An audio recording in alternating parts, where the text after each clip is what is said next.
This is wrong, but things are becoming clearer now.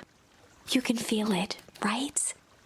We can't let Sharper win. He might just be the key to this whole thing. Let's see.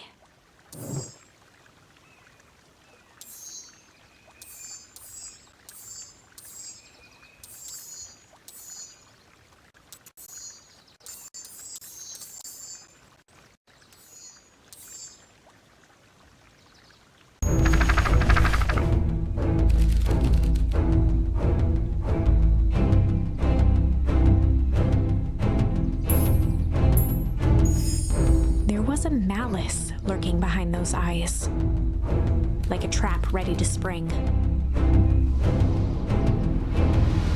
Luca felt the weight of Nuncrete's hand on his shoulder. Something wasn't right. He didn't know why, but something was telling Luca to get out of there.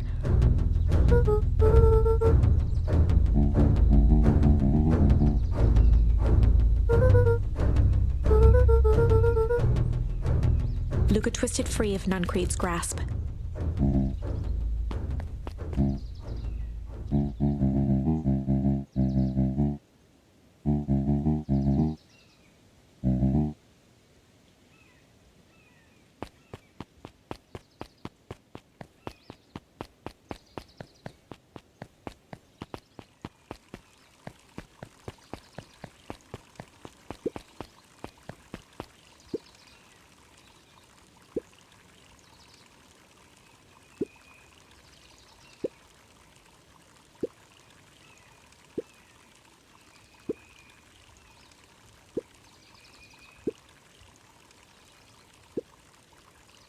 The two scurried off, eagerly formulating a plan.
Luca tied a bent nail onto the line.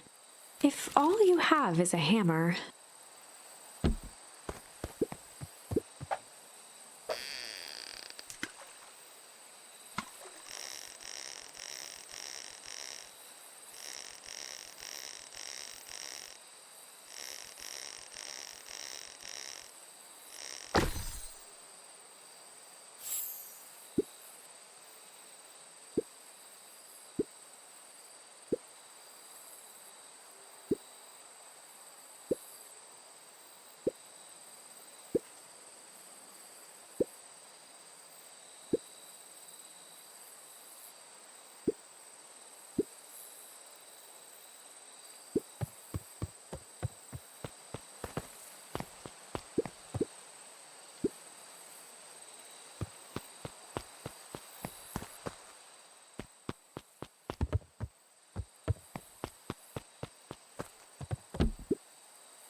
He aired a long holler into the woods.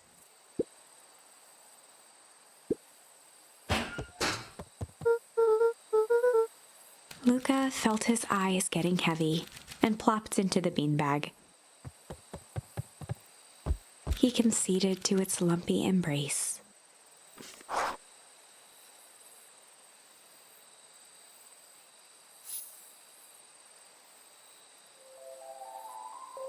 Once again, Luca found himself in a vast black expanse. This time, he knew exactly where to go. He took a single confident step forward. The world flickered and pulsed. He found himself standing in front of the frigid air of a blazing campfire. The source. He plopped down cross-legged and gazed into the cold flame, waiting. Soon enough, the fire began to die out, popping sporadically, until all that was left was a single ember. Luca stood up and dusted himself off. He plucked the glowing ember from the cold ash, examined it, and slid it into his pocket. A keepsake. The voice of his father spoke behind him. "You made me proud, Buckaroo." Luca turned to face him. "Dad, what is this place?" A warm grin grew across his father's face. "A place where everything that has been and everything that could be all wait together." Luca found himself staring at his father's face, trying as hard as he could to memorize every single detail. Wait? For what? Another voice spoke out as Luca's doppelganger stepped forward. "That's up to you." Without knowing why, Luca began to weep. Is any of this real? Are you real?" Luca's father bent down to smudge away a tear. "Of course. I'm as real as the part of you that misses me." Luca turned to look at the older version of himself. "And you?" The doppelganger choked back tears. "I'm as real as the part of you that's angry he's gone. Does that make sense?" Through his tears, Luca laughed. "I think so." His father pulled him in for an embrace. "Time to go, Buckaroo." Luca was startled from his dream by a banging on the floor. A commanding voice rumbled from below. Just as Luca sprang to lock the entry hatch, the door knocked open. Chapter 5. Dangers big and small. Luca stumbled back. He heard the rope ladder creak under significant weight. Keeping his eyes fixed on the hatch, he inched backward to the balcony. As his hand grasped the door handle, Luca froze.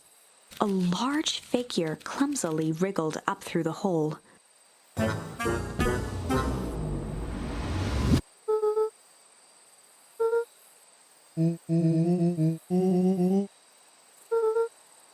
The large figure cocked its head inquisitively.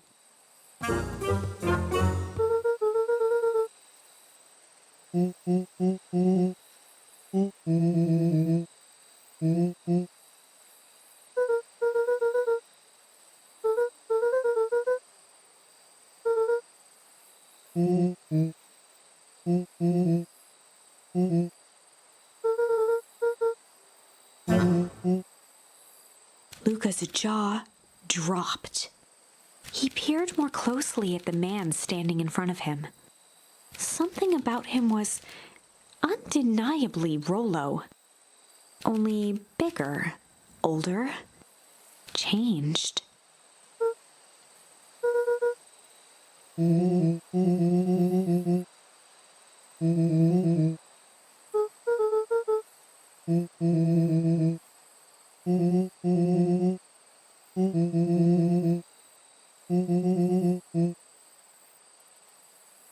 Rollo proudly presented his hands to Luca.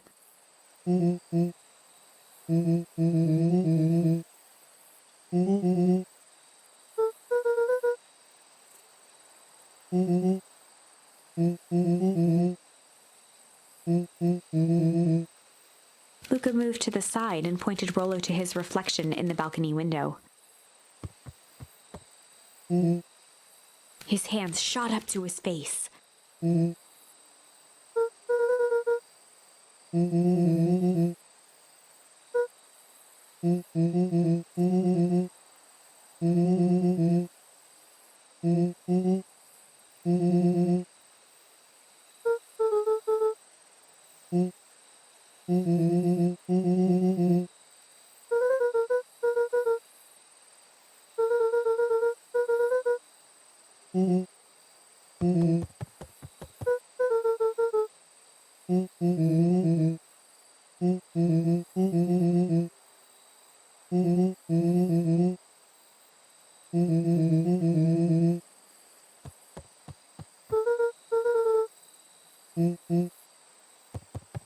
Rollo shadowboxed a few jabs.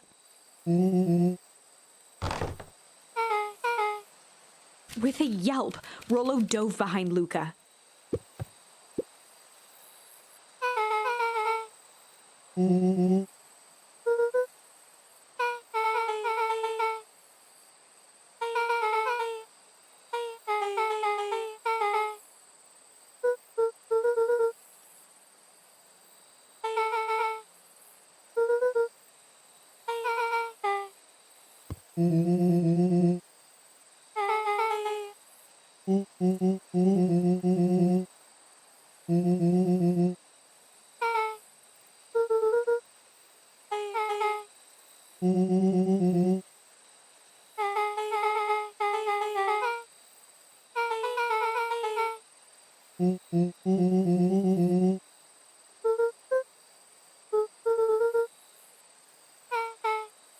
She shot a nervous glance at Rollo.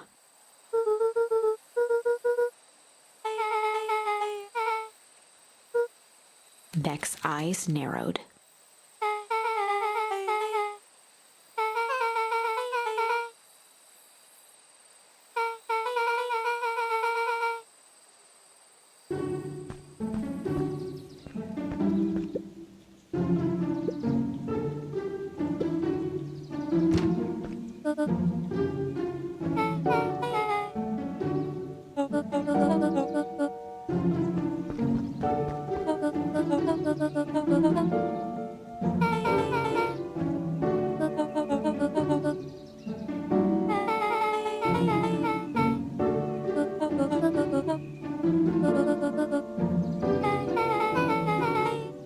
Ilona tried to put on a smile.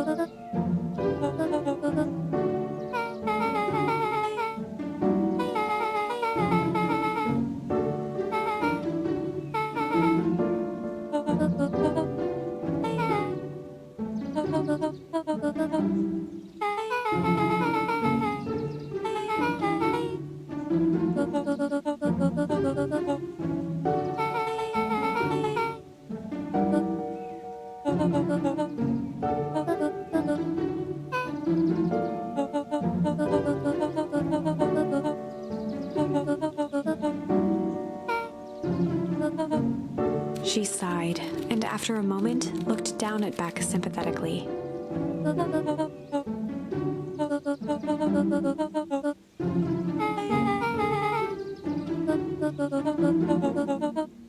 She flashed a sly grin and tousled Beck's hair.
Luca gave Rollo a quick elbow to the ribs.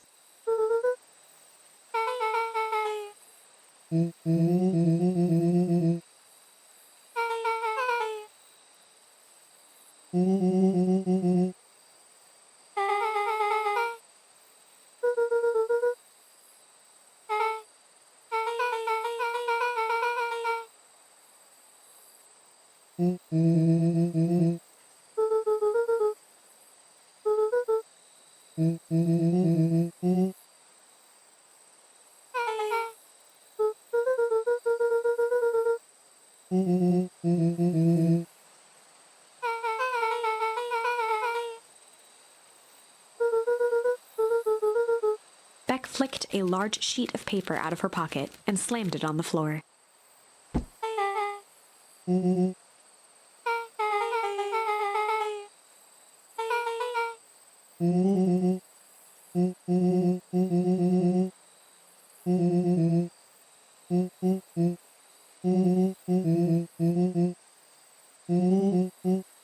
Rollo started to wiggle with excitement.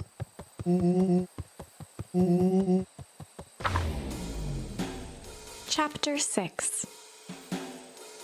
The Heist. They spent the night's end huddled around that small map, formulating a plan to infiltrate the headquarters of Perennial Harvest. It would be no small feat, a modern facility equipped with all manner of technology, not to mention the swarm of clipboards that would most certainly be scattered throughout. By the time the sun began to peek through the car window used as a makeshift balcony door, all were in agreement. This could just work. The final day before the festival would be used to prepare. They'd need to pool every resource at their disposal, pull every favor with a thread. Even enlist some unsavory characters around town with important tasks only they were suited for. Luckily, there was enough ill will and mistrust toward Perennial Harvest that alliances could be found at a bargain. Luca, Beck, and Rollo rubbed their eyes as they exited the treehouse. They hadn't slept at all that night. There was no time. The festival was to begin in one day, and they each had their assignments.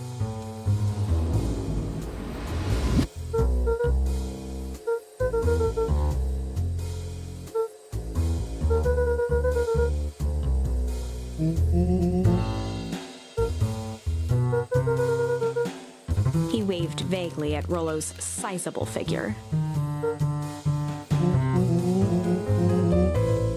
Beck snorted an involuntary giggle.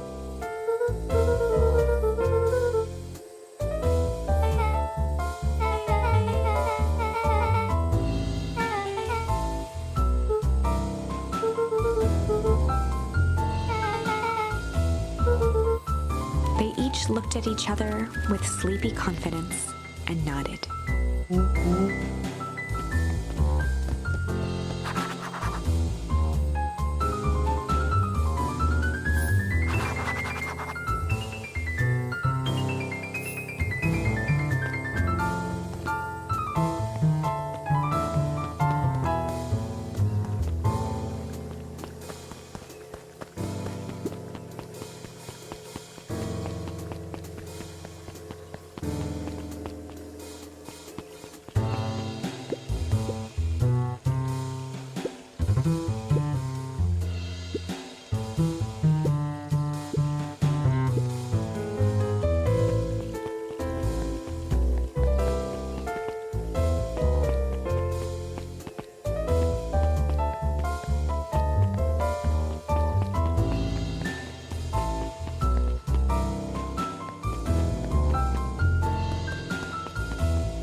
Jeff wheezed out a long snicker.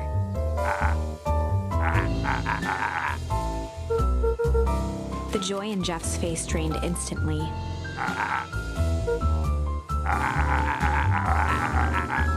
Looking into the sullen eyes of his would-be accomplice, Luca blurted out the first word that came to mind.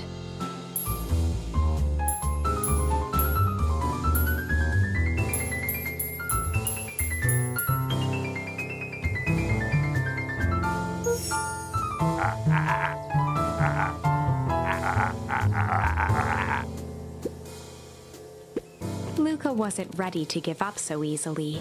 He shouted out again.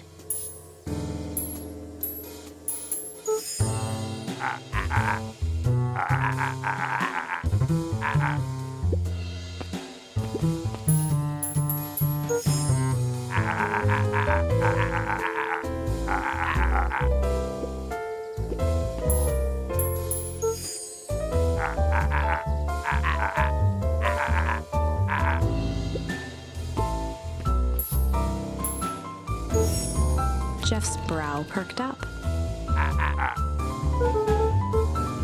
Sensing some traction, Luca carried on with vigor. Jeff's scowl faded with a sigh.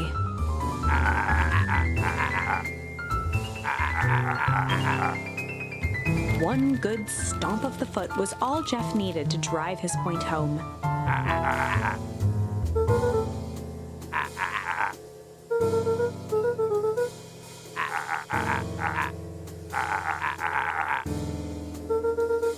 Luca offered out his open hand to seal the deal. With a firm and dusty grip, Jeff reciprocated.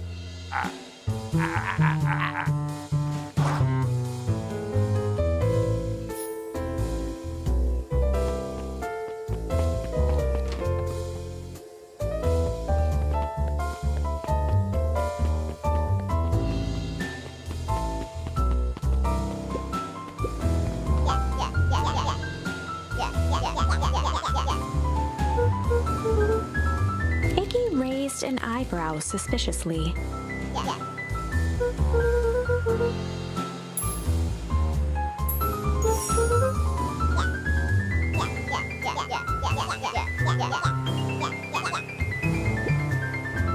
Luca knew they'd need Iggy and Tish to pull this off. He tried again. Iggy gave a reluctant shrug.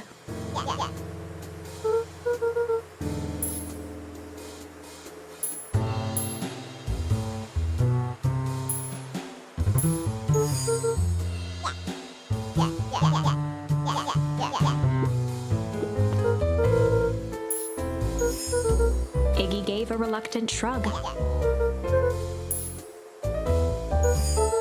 Iggy considered the point.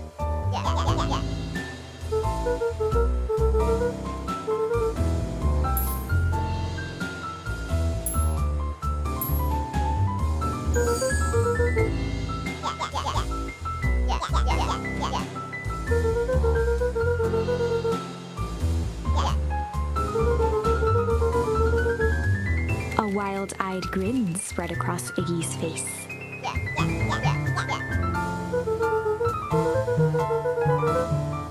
Iggy glanced over to Tish, who nodded in agreement.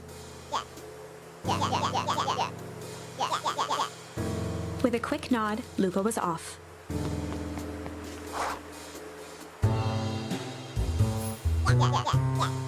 Iggy gazed up at Tish with a smile. A single tear ran down Tish's cheek.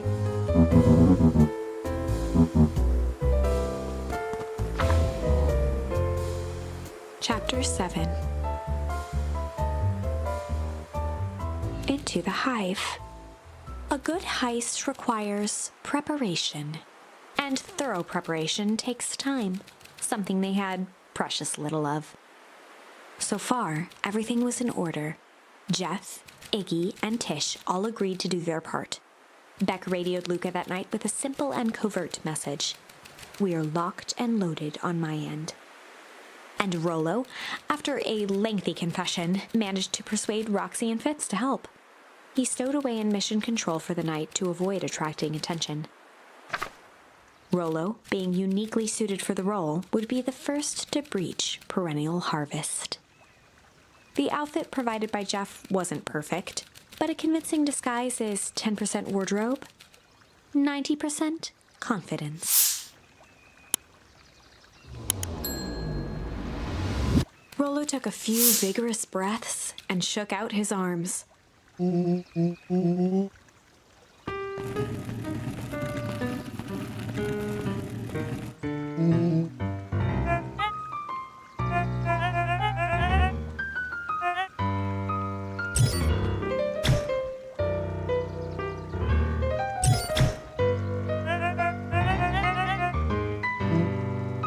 He had to think quick.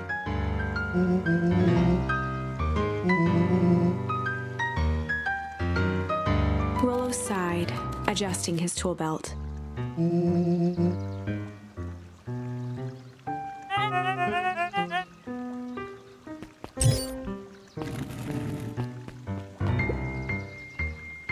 With a stroke of his mustache, Rollo proceeded into the Perennial Harvest headquarters.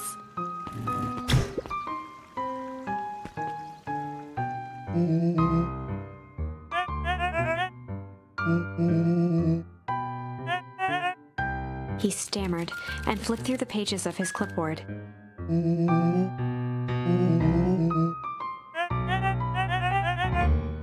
Rollo interrupted with urgency in his voice.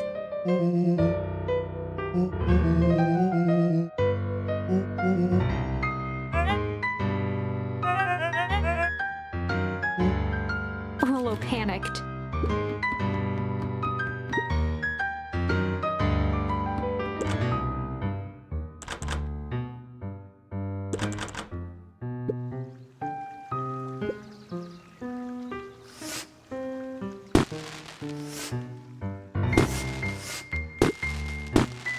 The distraction was enough for Rollo to regain his confidence.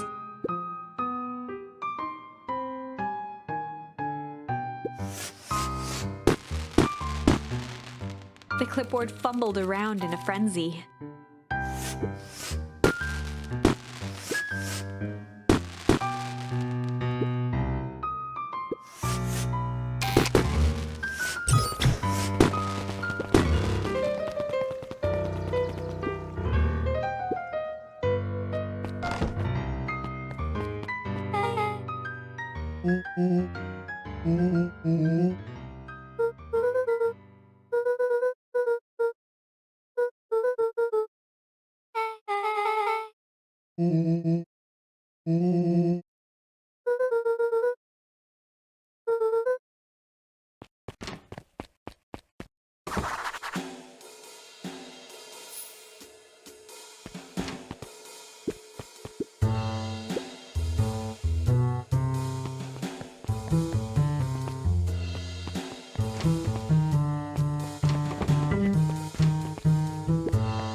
Solomon stopped in his tracks.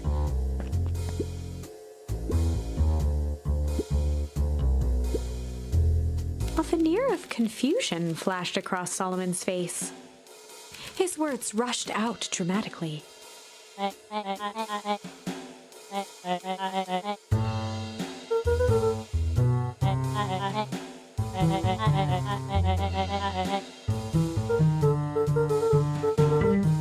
Solomon's facade briefly faltered.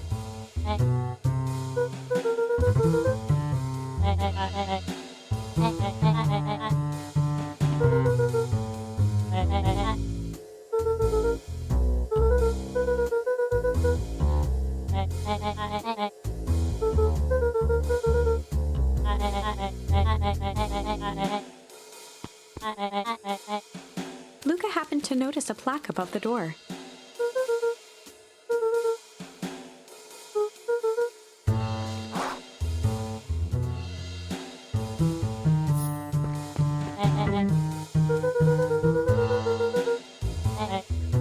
Luca tried the handle. Solomon leaned forward to examine the mechanism.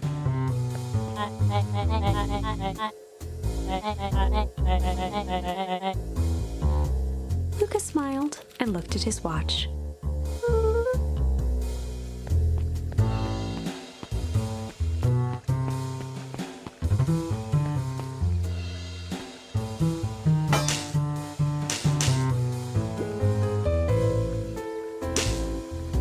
She mimed a quick hat tip and ambled off with a whistle.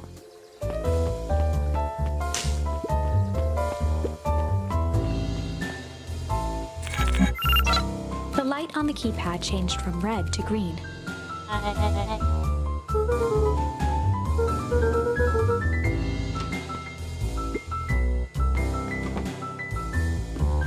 Luca switched on his walkie-talkie.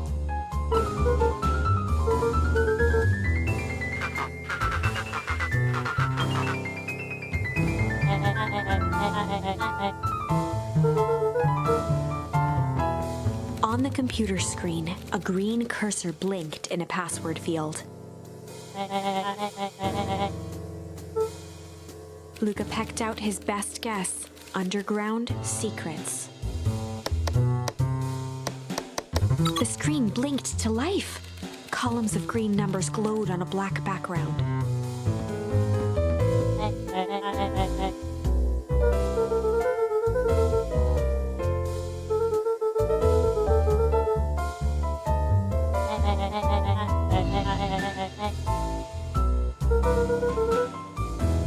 Solomon's jaw clenched into a half smile.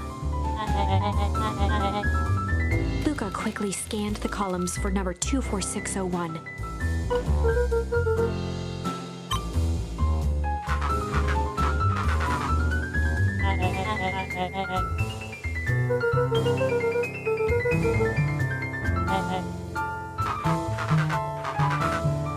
Once again, Luca scrutinized the numbers on the screen.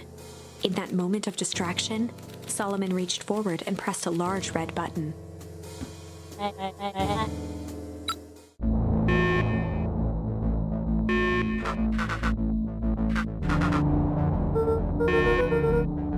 He quickly skimmed the screen with his finger.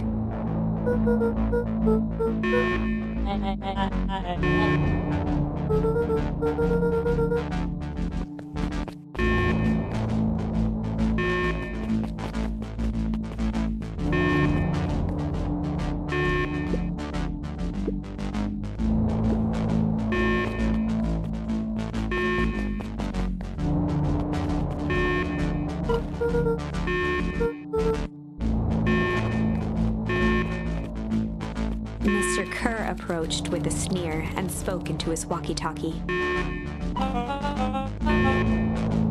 With self-satisfaction, he called into the hallway.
Nellie leaned over to examine his teeth.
Nellie sighed.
Solomon muttered inaudibly.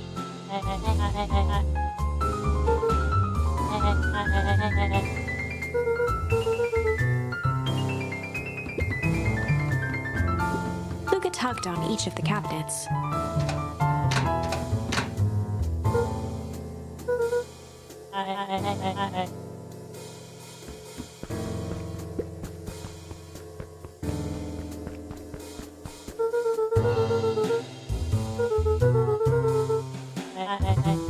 Luca held his hand up to the ashtray.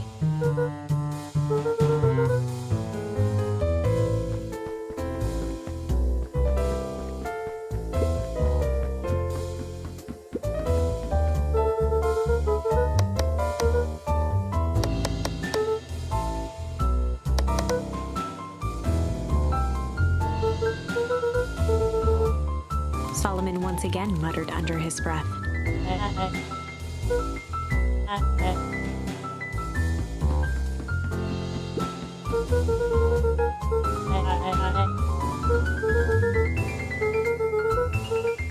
With a subtle, quivering lip, a smile crawled across Solomon's face. They heard the trampling of frantic footsteps from the hallway.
Her eyes searched the floor in thought. Solomon watched eagerly, waiting for the flicker of epiphany. With a sickened look, she peered into his soul.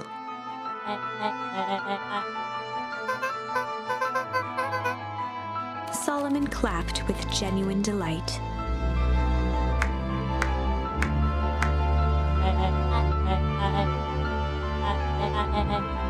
Solomon glanced down, examining his youthful form.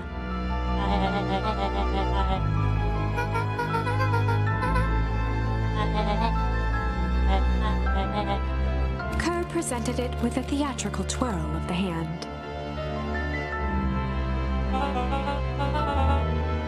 Before he could finish, Rollo snatched the vial from Kerr's palm.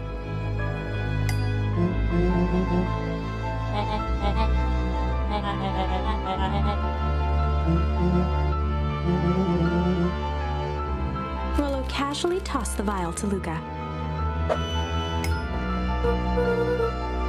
Luca jiggled the vial mockingly.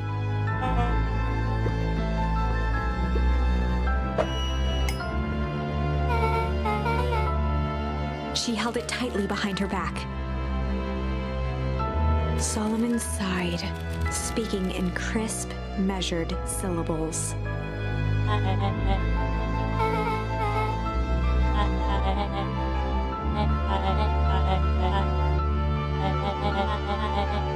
He pursed his lips with feigned sincerity. A deep uncertainty washed over Beck.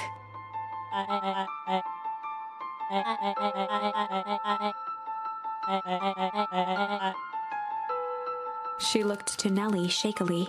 With a dispirited nod, Nellie sighed in defeat. Beck slowly approached Solomon.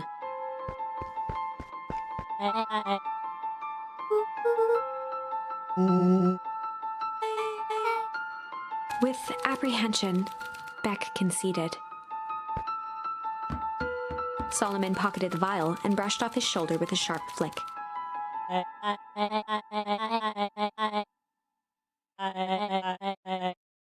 The blood drained from Kerr's face.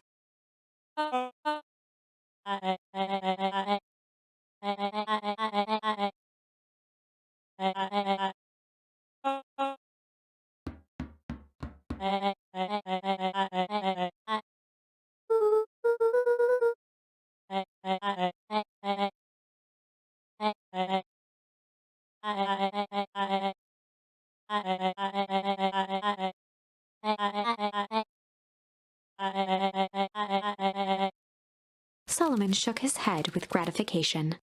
A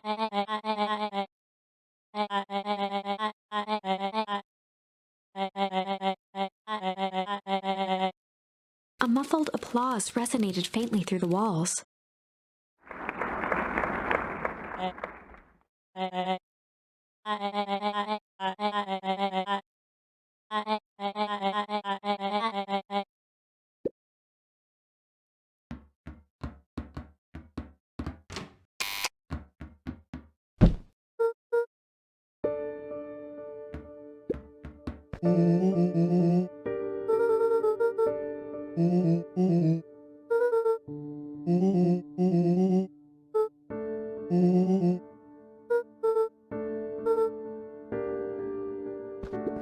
Nellie was staring at the floor, deep in thought.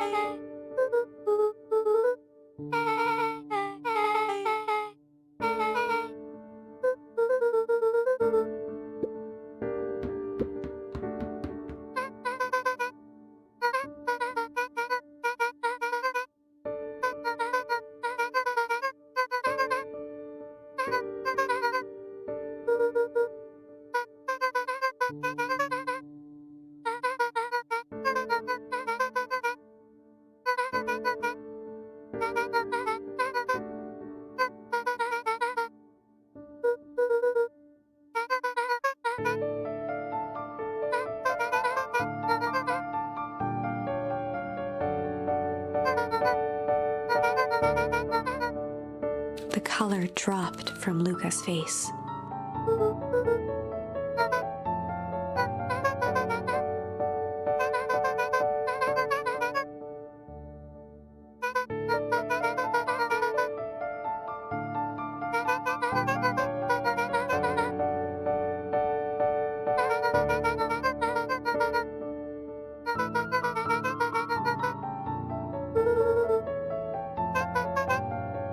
Luca was overwhelmed with emotion.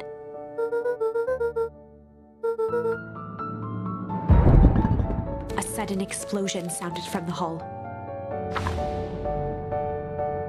Chapter 8.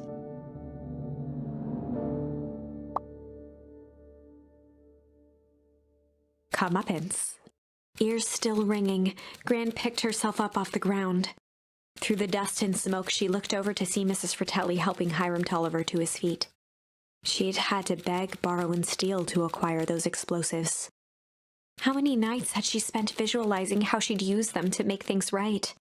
And now, her one shot at destroying the source, that damned hole that swallowed so much of her life, was gone.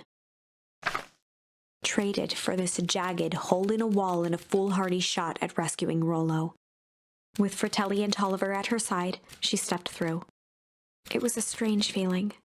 The last time she'd stalked this maze of hallways, it was in a different body. They quickly rounded a corner to find a group of clipboards guarding a door. Something worth guarding is probably something worth seeing. She leapt forward, brandishing her cane. If her last chance at vengeance for things lost was truly gone, she would just have to fight to keep what she still had.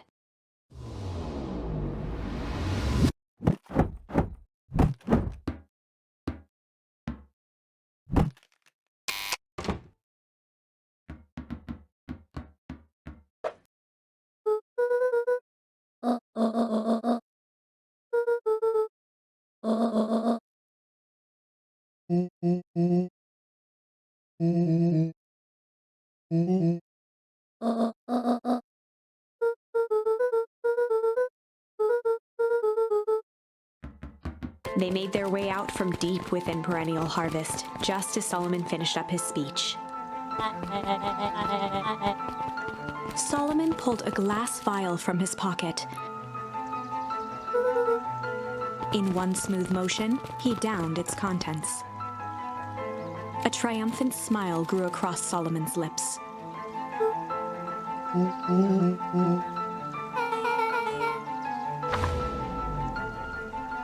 With a mischievous look, Beck elbowed Luca. "Remember when I had the vial behind my back?"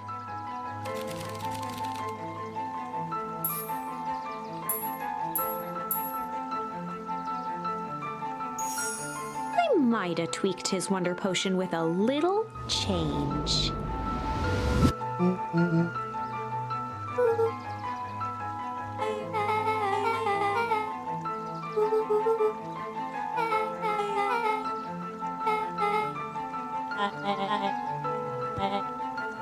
His body and face began to contort and expand as he disappeared into a belching green mist.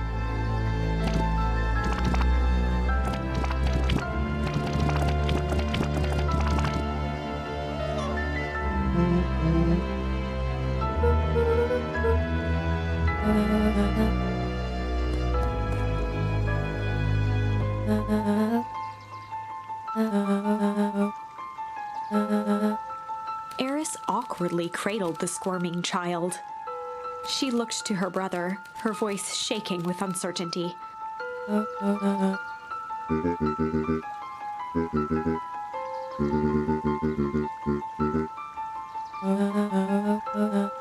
She looked back down at the infant with equal parts kindness and terror in her eyes.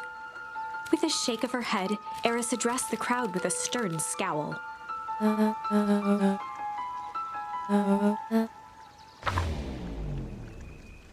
Epilogue.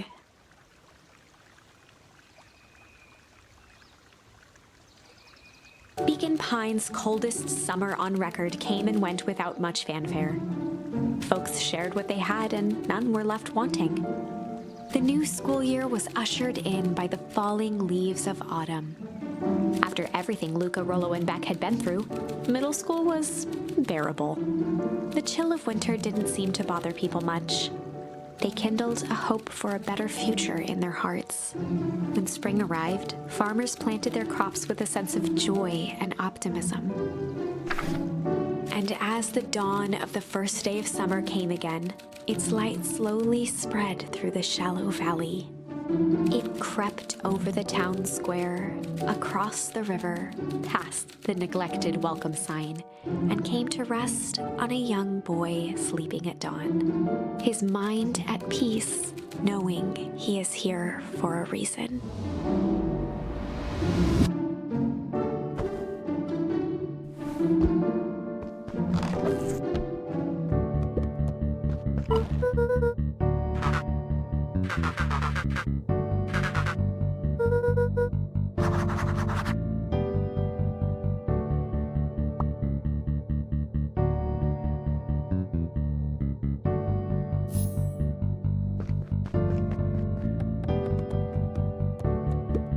Over time, Eleanor began moving Walt's old things out of the closet and into storage. Eleanor had moved back into her bedroom, and now that she wasn't sneaking out late, she even slept there most nights.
When Perennial Harvest collapsed, most of the clipboards skipped town.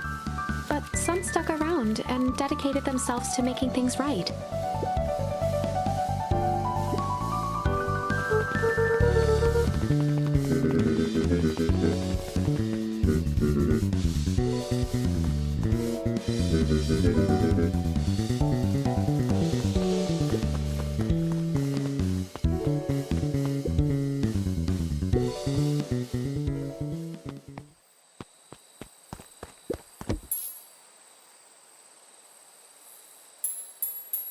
Luca tied a bent if all you...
Eris did her best to ignore the tears welling in her eyes.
Luca squinted at the faded photo of him and his mom at the diner.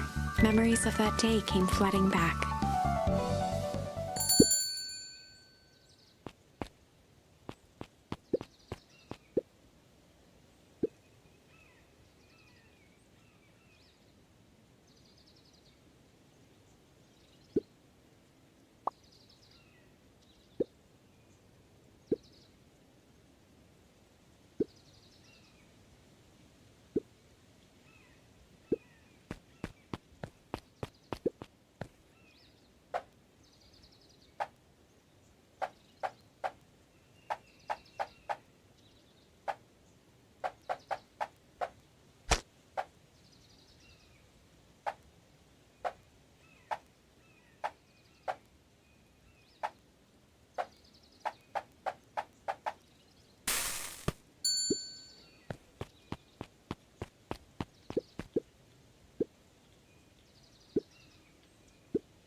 Mr. Nuncreed reached down and patted Luca's shoulder with an enormous hand.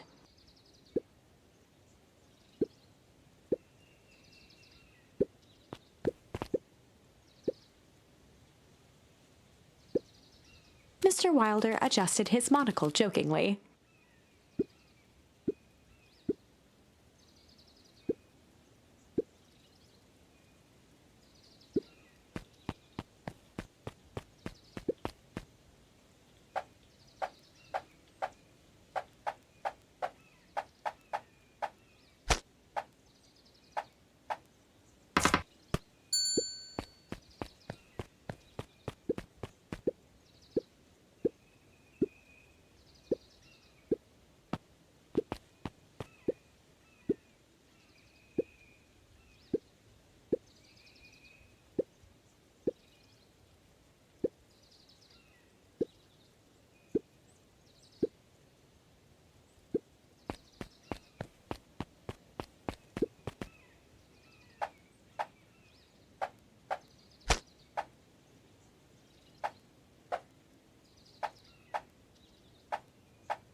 Mrs. Fratelli glowed with a carefree smile.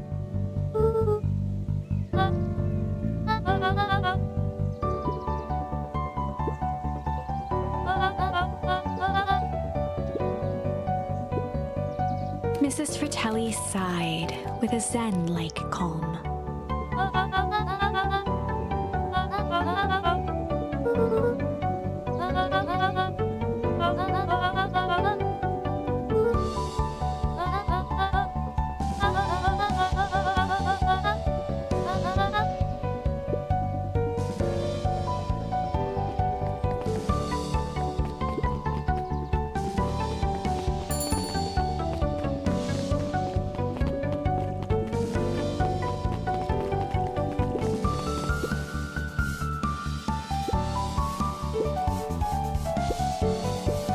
Closing her eyes, Miss Hatch took a deep, relaxing breath.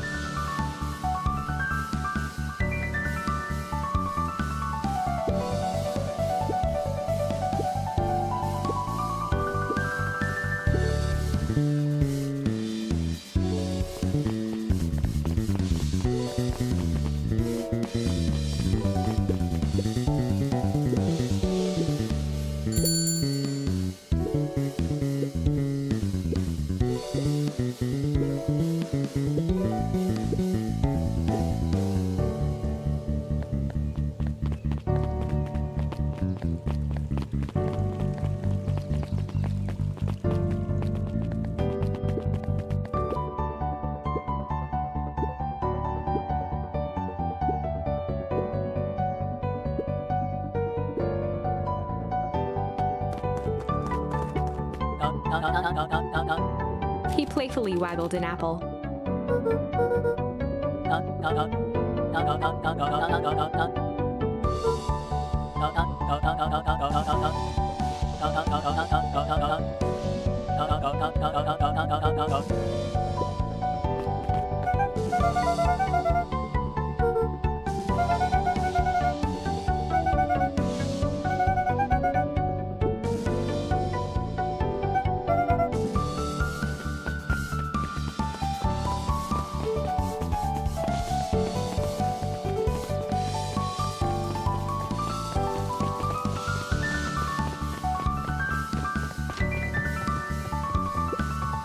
Over the school year, Kato and Bert had become close friends.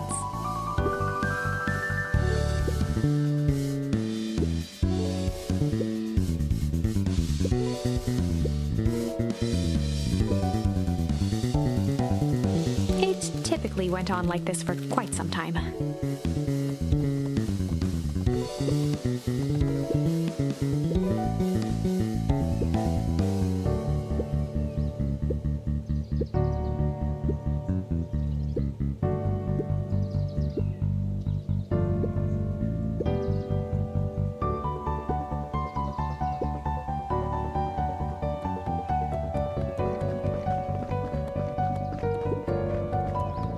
Peeked over Piper's shoulder, laid stealthily inside a large volume of mathematics, was the first issue of Hank Atomic.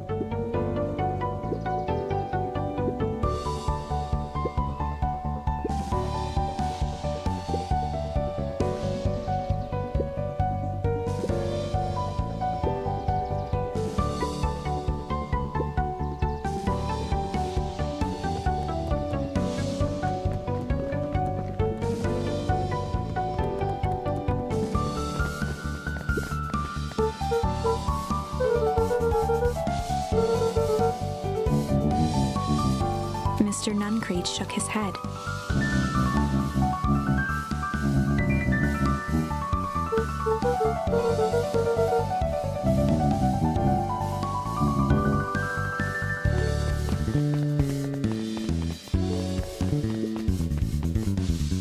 With perennial harvest gone, the transportation tubes were left unused.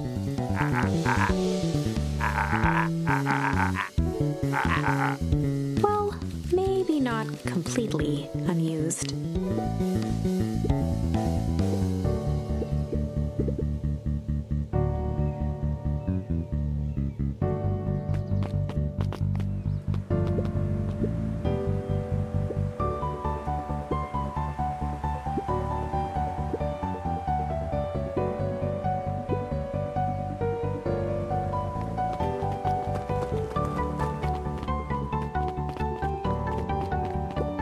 The Valentine Mansion loomed over every other building in town, both figuratively and literally.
Waiting for. Honestly, I'd begun to lose hope of ever finding it. But then you came along. I don't know exactly how to thank you. It's hard to explain how much this means to me. It's funny, now that our time together is finally ending, I'm at a loss for words. Let's just watch the end together.